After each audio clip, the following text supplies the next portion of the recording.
This issue's President's page is actually 2 printed pages and includes 3 photos. The first of the 3 images is the usual Head and Shoulders thumbnail photo of Joe McNeil. In that photo, he is dressed in a tuxedo and a black bow tie. His BVA garrison cap also stands out. The background of the photo is a step and repeat structure that contains scattered images of the organization's logo, seal, and website URL. There is no accompanying caption. The second photo shows Joe, again dressed in formal attire, including cap, standing with his white cane next to a wreath that has been set on a portable stand. A ribbon on the wreath indicates that it belongs to the Blinded Veterans Association. On the other side of the wreath is a lady in similar formal attire. Both are sporting serious looks. In the immediate background are trees with some brightly colored leaves, but mostly with no leaves at all. In the more distant background are white military cemetery headstones. The caption reads, Joe McNeil and Director of District 1, Wanda Grover, prepare to present ceremonial BVA wreath to soldiers from the 3rd U.S. Infantry Regiment, also known as the Old Guard, at Arlington National Cemetery's Tomb of the Unknown Soldier on Veterans Day.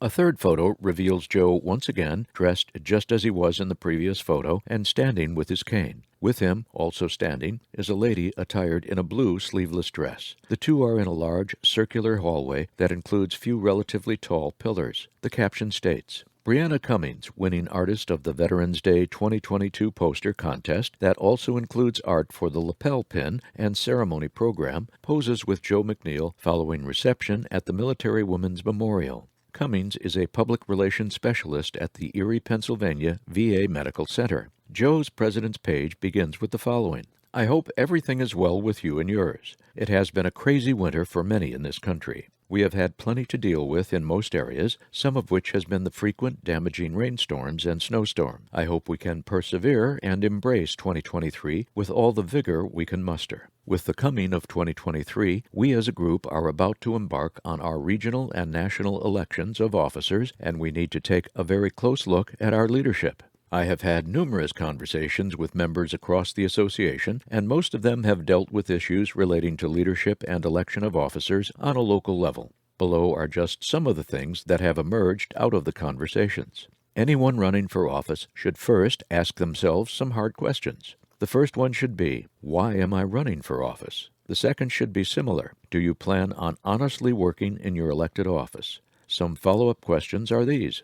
Are you doing it for personal beliefs? Are you doing it for the accolades? Are you doing it for the need to help others? Can your skill set benefit your group?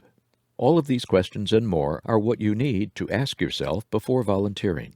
We're a volunteer organization, and we're only as good as the people among us.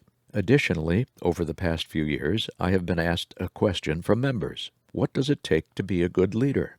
Now, that is a question for the ages, and we need to first ask ourselves what leadership actually is. How is it defined? Leaders inspire, leaders motivate, leaders train, leaders plan for the future, leaders are mentors, and leaders educate. They can also be micromanagers, dictators, or power-down leaders, democratic. From the perspective of regional groups, BVA has some groups whose leadership has not changed in years and which is now stagnant and failing.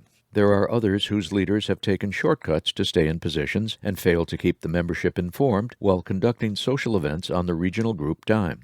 Although the bylaws were written for a reason, many of our regional group leaders haven't taken the time to read them, but they can always find ways to criticize the way business is conducted. Some regional group meetings are more socializing and less business. You cannot conduct a business meeting for the election of officers in a back room of Golden Corral. This is indicative of the inclination to want job titles with no responsibilities.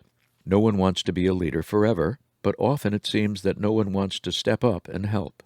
So, if something is not going right in your regional group, ask yourself what you have done for your group. It is easy to complain about how someone is leading, especially when you are not doing your part.